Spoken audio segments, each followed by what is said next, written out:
Level है थोड़ा 2018 वाले का, तो हमें देख लेना चाहिए, एक बार क्वेश्चन सॉल्व कर लेना चाहिए। जब भी तैयारी करनी है हमारे माइंड में होना चाहिए ताकि हम उस लेवल की तैयारी कर सकें, उस तरीके से तैयारी कर सकें।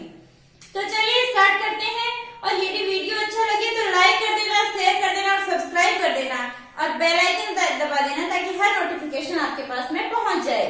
तो देखिए स्टार्ट करते हैं।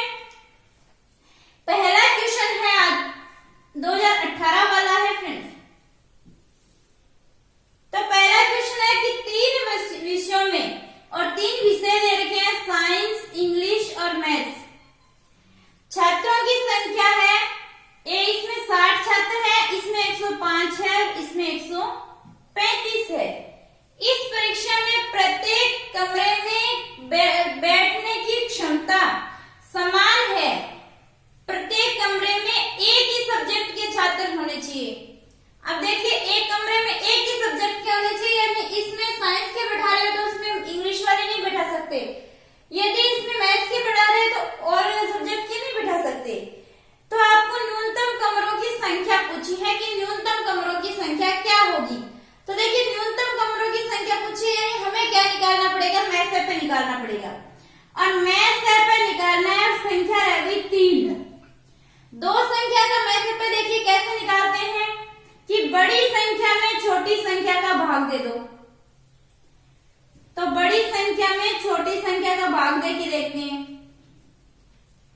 बड़ी संख्या में छोटी संख्या का भाग तो देते हैं 60 का भाग, 60 एकम 60 बच गए कितने, 5 और 3 35। अब हमें क्या करना होगा, इस 35 में भाग देना होगा, इसमें 35 में भाग 45 का भाग देंगे 60 में, 45 का भाग 60 में देंगे। एक बार गया 45, जब तक देते जाएंगे जब तक 0 ना आ जाए शेष पर। 15 बच गए, अब 15 का भाग इस 45 में देंगे, तो 15 दिए 45 यानी 0 आ गया। तो देखिए हमारा इसका मैथ पे आया 15, लेकिन संख्या यहाँ पे कितनी है, 3 है। तो अब इस 15 का और 35 का मैथ पे निकालना पड़ेगा। तो 15 और 35 का मैथ पे निकालेंगे तो बड़ी संख्या में छोटी संख्या का भाग दे दीजिए। तो 15 में 135 और बचेगा कितना, 0, यानी कितना हो गया 15। इन तीनों संख्या का 15 यानी वह बड़ी से बड़ी संख्या 15 है जिससे तीनों डिवाइडेड हो सके। तो देखिए इसे छोटी मिल जाएगी लेकिन 15 से बड़ी नहीं मिलेगी। अब एक कमरे में इसका मतलब 15 स्टूडेंट बैठ सकते हैं। एक कमरे में जब 15 बैठ सकते हैं तो देखते हैं कि साइंस वालों के लिए कितने कमरे चाहिए। एक कमरे में 15 बैठ सकते हैं तो साइंस वालों के कितने कमरे चाहिए, 15 15 15 29 15 45 15 चौके 60 यानी 4 कमरे चाहिए इनके लिए। 15 का भाग देके देख लीजिए और बाद में 15 का भाग इसमें देंगे क्योंकि साइंस वालों के इंग्लिश वालों के लिए कितने कमरे चाहिए, तो 7 बार जाएगा यानी 7 कमरे चाहिए इंग्लिश वालों के लिए और 9 कमरे चाहिए मैथ्स वालों के लिए। तो टोटल कमरे कितने हो गए, 11 और 9 20, यानी कम से कम हमें कितने कमरों की आवश्यकता है, 20 कमरों की है। यानी अब देखिए इस जो रीड लेवल 18 है इसमें लेवल थोड़ा अच्छा रहा है क्योंकि कई क्वेश्चन तो बहुत लेंथी जाएंगे, लेकिन आपको इस तरह की तैयारी करनी है कि पेपर चाहे कैसा भी आ जाए लेकिन करके दिखाना है। हिम्मत हो तो कर सकते हो आप। देखिए नेक्स्ट क्वेश्चन क्या है, एक समबाहुभुज है जिसकी 9 भुजाएं हैं और आपको निकालना है बहिष्कोण का मान। तो बहिष्कोण का मान हमेशा होता है 360 बटे भुजाओं की संख्या, 360 बटे भुजाओं की संख्या। भुजाओं की संख्या कितनी है, 9, तो 9 चौका 36 यानी 40 हो गया बहिष्कोण का मान। बहिष्कोण का मान कितना हो गया, 40 हो गया। इसके बाद में देखिए क्वेश्चन नंबर 3, ये थोड़ा लंबा क्वेश्चन है लेकिन अच्छा है, वैसे कोई हार्ड नहीं है क्वेश्चन इजी है, लंबे जाते हैं लेकिन क्वेश्चन इजी है। एक वर्ग का परिमाप दे रखा है आपको 144 सेंटीमीटर।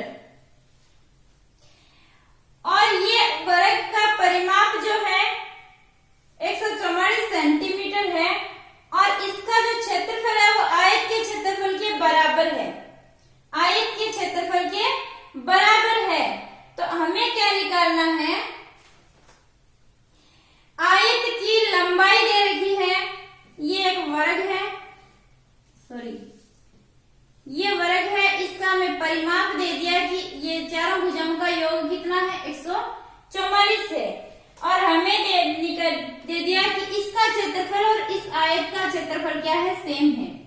दोनों का क्षेत्रफल सेम है। इसकी लंबाई है 81 सेंटीमीटर। इसका ये परिमाप है। हमें निकालना है कि आयत जो है उनकी लंबाई और चौड़ाई का अंतर कितना होगा।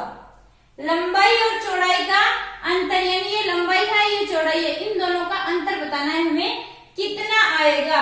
तो इसको देखिए अपन कैसे करेंगे।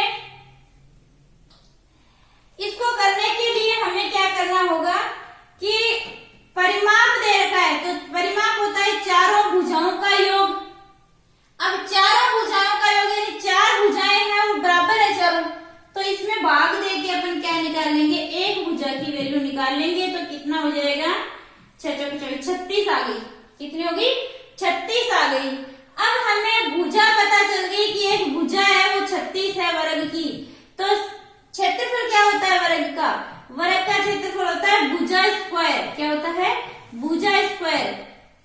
तो स्क्वायर कर दीजिए 36 का, जो कि होता है 1296, यानी वर्ग का क्षेत्रफल आ गया।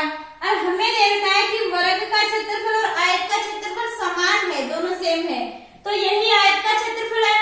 अब आयत का क्षेत्रफल हमें पता है, आयत के क्षेत्रफल का सूत्र क्या होता है, आयत के क्षेत्रफल का सूत्र होता है लंबाई गुणा चौड़ाई।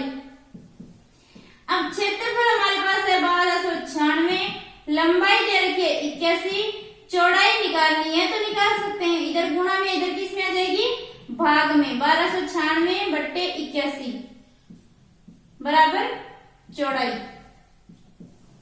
बराबर क्या आ गया, चौड़ाई। अब चलिए काट देते हैं इसको, 9 से काटते हैं, 9 9 81 और 9 एकम 9, बच गए 3, 9 चौके 36, बच गए 3 और 9 चौके 36, 144। फिर से 9 से 9 एकम 9, बच गए 9 छक्के 54, 16।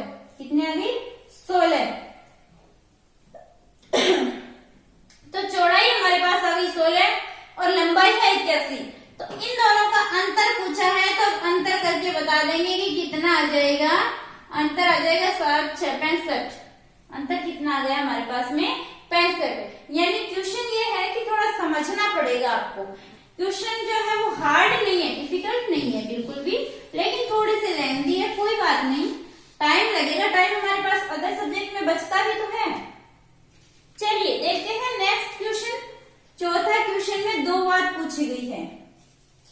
इसमें देखिए 2 क्वेश्चन एक ही क्वेश्चन में पूछ लिए कि यदि मैं से पे किसका 408 और 1032 का बराबर है 1032 x माइनस 408y, और एक और समीकरण दे रखी है हमें x प्लस वाई बराबर है 7। तो हमें क्या निकालना है, x माइनस वाई की वैल्यू निकालनी है। यानी हमें दे दिया कि मैं से पे दे दिया इसका इसके बराबर है, और हमें एक समीकरण दे दी और इसकी वैल्यू हमें निकालनी है। तो चलिए निकाल लेते हैं इसकी वैल्यू कितनी। चलिए लगाते हैं, 2 बार जाएगा तो 816, कितना बचेगा, 12 में से 32 में से 16 16 और 216 बच गया। अब 216 का भाग किसमें लगाएंगे, 408 में, तो जाएगा एक बार यानी 2 से 16। अब कितना बच गया, 2 9 और 1 192। अब 192 का भाग लगाएंगे 216 में, यानी एक बार फिर से 192, ये बच गया 4 और 2 24। 24 का भाग लगाएंगे 192 में, यानी 8 बार जाएगा 192। तो ये आ गया हमारा 24। सबसे छोटा क्या आ गया, 24, यानी मैं से पे आ गया इसका 24। तो इसकी जगह अपन क्या लिख सकते हैं, 24 बराबर 1032 x माइनस 408y।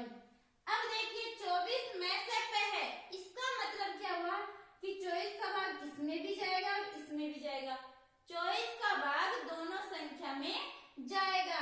चाहे किसी संख्या को गुणा कर सकते हैं समीकरण को पूरी को, या तो किसी संख्या से गुणा कर दो या किसी से भाग दे दो, कोई फर्क नहीं पड़ता। तो हम क्या करेंगे, इसमें भाग देंगे। किसका भाग देंगे, 24 का भाग देंगे।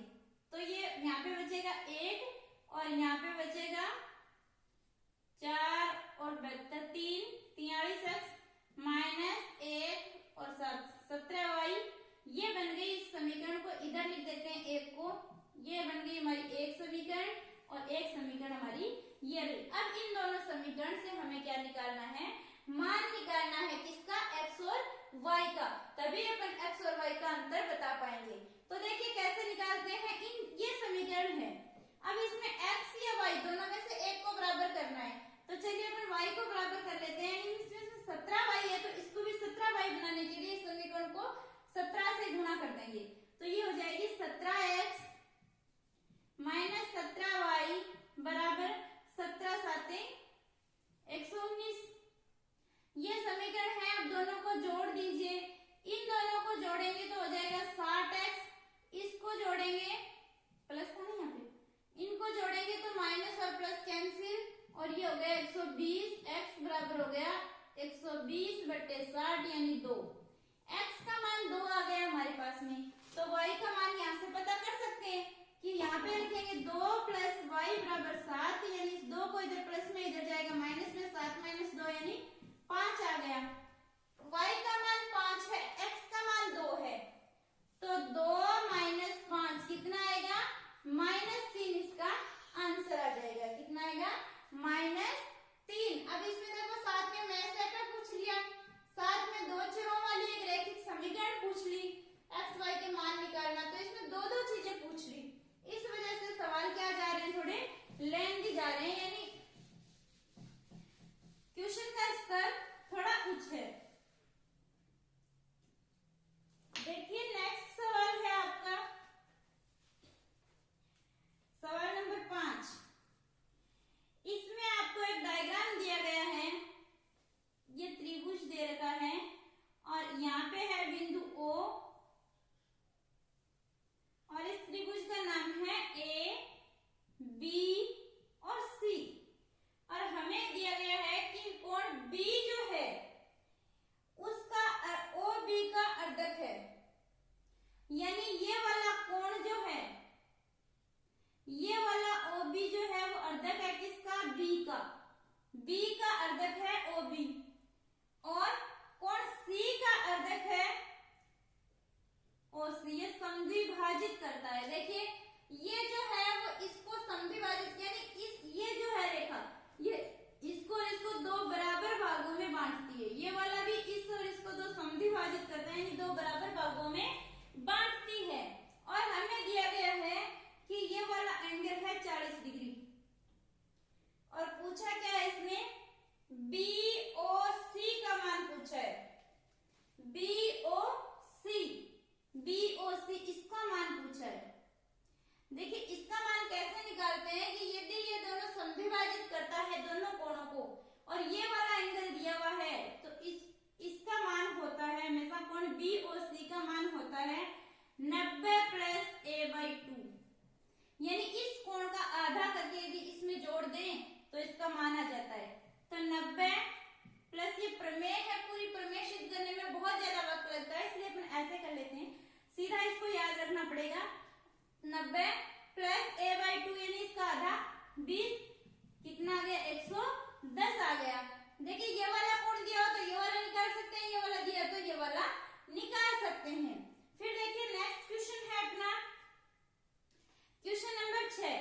अब इसमें भी एक डायग्राम बनाया हुआ है। ये ट्रायंगल बना रखा है और इसमें क्या कह रहा है कि AQ, इसका नाम है ABCQP।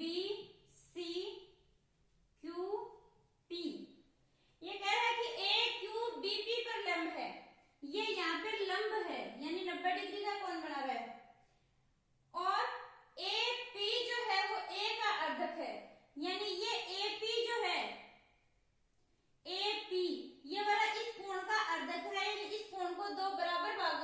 विभाजित करता है। चलिए थोड़ा सा ऐसे बना देते हैं, अर्धक है इसका मतलब 2 बराबर भागों में विभाजित करेगा। देखिए जितना ये है उतना ही ये है, इसका मतलब ये है। और हमें निकालना है कोण PAQ का मान, PAQ यानी इसका मान हमें पता करना है। और क्या दिया है, हाँ एक ये दे रखा है कोण है 75 डिग्री और ये वाला कोण दे रखा है हमें 35 डिग्री। अब यदि इस प्रकार की कंडीशन हो तो हमें याद रखना पड़ेगा कि इस प्रकार की कंडीशन में क्या होता है कि यदि ये अर्धक है इसका और ये वाली लंब है और इन दोनों के अर्धक और लंब के बीच का कोण निकालना है, तो इन दोनों कोणों का आधा, इन दोनों कोणों के अंतर का आधा, इन दोनों के कोणों के अंतर का आधा जो होगा वही क्या होगा, इसकी वैल्यू होगी यानी 20। तो इसका मान कितना हो जाएगा, 20 आ जाएगा। फिर देखिए नेक्स्ट क्वेश्चन देखते हैं। नेक्स्ट क्वेश्चन है, एक मिनट, नेक्स्ट क्वेश्चन भी काफी अच्छा क्वेश्चन है। नेक्स्ट क्वेश्चन है कि एक छात्र के 98% की बजाय 108 अंक की करते हैं, बोलो अपने हो जाए तो अच्छी बात नहीं है क्या, 98 की बजाय 108। 7 नंबर है कि 98 लिखने थे लेकिन लिख दिए कितने, 108% लिख दिए, 108 नंबर लिख दिए। ये तो सही है और ये गलत है, गलती से लिख दिए थे। फिर कह रहा है इस कारण कक्षा का औसत 1/5 बढ़ गया। औसत कितना बढ़ गया, 1/5 बढ़ गया। पहले कितना था, यहाँ पे मतलब संख्या कितनी है वो पूछी है कि छात्रों की संख्या कितनी है। तो इसको तो नॉर्मल तरीके से कर सकते हैं कि 98 की बजाय 108 लिखा है, यानी कितना बढ़ा दिया, कितनी गलती की, 10 की, कितनी, 10 ज्यादा बढ़ा दिया ना। तो आपको यदि औसत दे दे और संख्या पूछे तब तो औसत का भाग दे दो इसमें, और यदि संख्या दे दे और औसत पूछे तो संख्या का भाग दे दो। यानी आपको भाग देना है नॉर्मली कि 10 में 1/5 का भाग दे दीजिए। अब ये ऊपर जाएगा तो हो जाएगा 10 गुणा 5 यानी हो जाएगा 50, यानी छात्रों की संख्या आ गई 50। अब देखिए यदि संख्या यदि औसत पूछे, अपना आंसर आ गया, तो 10/50 यानी 1/5 आ गया औसत। तो कभी भी ऐसा क्वेश्चन हो तो इसमें ये पूछे तो इसका भाग दे दो, ये पूछे तो इसका भाग दे दीजिएगा। अब नेक्स्ट क्वेश्चन है, नेक्स्ट क्वेश्चन आपका दे रखा है कि 8 नंबर क्वेश्चन है कि इसमें एक डायग्राम बना रखा है, वो बना देती हूँ आपको। ये डायग्राम बनाया हुआ है और इस डायग्राम में क्या दे रखा है अपने को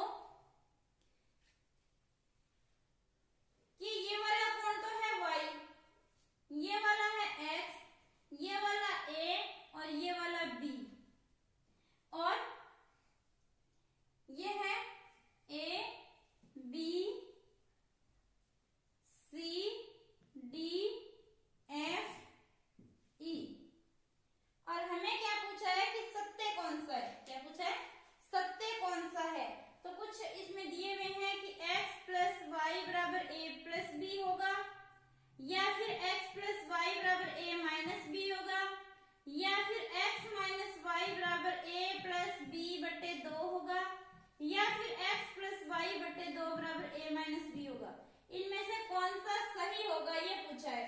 तो इसके लिए हमें पता होना चाहिए कि एक चतुर्भुज के चारों कोणों का योग 360 होता है। अब चारों कोणों का योग 360 होता है, तो हमें दो कोणों का तो मान पता है, 2 का और पता हो जाए तो अपन जोड़ के 360 के बराबर कर देंगे। अब इसका कैसे निकालेंगे, ये देखिए सरल रेखा है और सरल रेखा पर बनने वाला पूरा कोण कितना होता है, 180 का। 180 में से b तो ये हो गया, तो बाकी कितना बच गया, 180 में से b घटा दो, यहाँ पे 180 में से a घटा दो, यानी ये इसका मान है, ये इसका मान है। तो चलिए चारों का योग कर देते हैं, x plus y plus 180 minus a plus 180 minus b बराबर 360। अब देखिए ये हो गया x प्लस वाई